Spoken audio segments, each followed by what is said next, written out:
Hi everyone, welcome back to the Blinkit Seller Hub training series.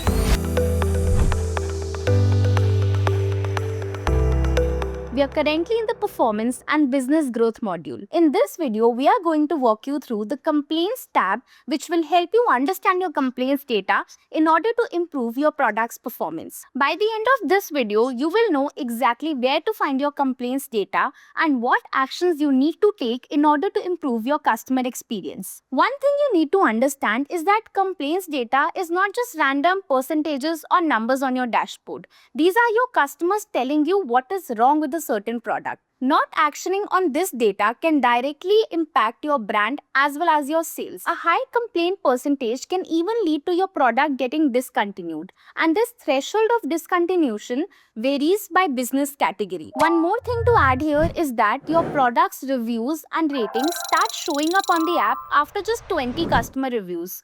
So those early experiences really matters a lot. Staying on top of the complaints data since the beginning is the key here. So let's get into it. First, let's go to the performance tab. Click on the complaints tab. Now at the top, you can filter your products using item ID, product ID, UPC or the product name. Let's say I want to check the data of just one product. I'll just enter the item ID here and click on search. Now instantly I can see the total sales for this product, total complaints and total returns. You can change the time range from here. So if you want to check last 7 days data, last 30 days data or even for any previous months, you can do that depending on what you're trying to analyze. You can also view this data in a graphical manner. Just click on the specific date and you'll get the exact numbers. And now comes the most important part. Why are your complaints increasing? Scroll down and you'll see product level details like the units sold, complaints, and most importantly,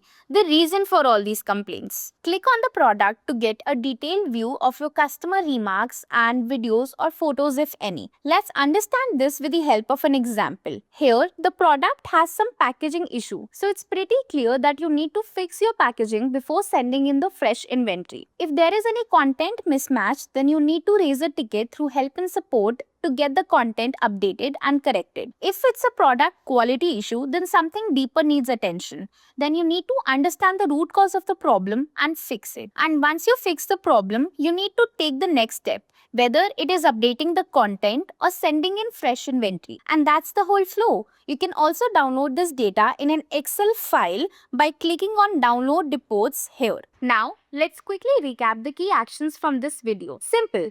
Firstly, check your complaints data regularly. Second, see what product is actually causing the issue. Third, try to understand the reason and fix the problem, be it content changes, update in packaging, or simply sending improved inventory. That's it. If you do this practice regularly, eventually you will see decreased number of complaints, smoother operations, and happy customers. See you in the next one.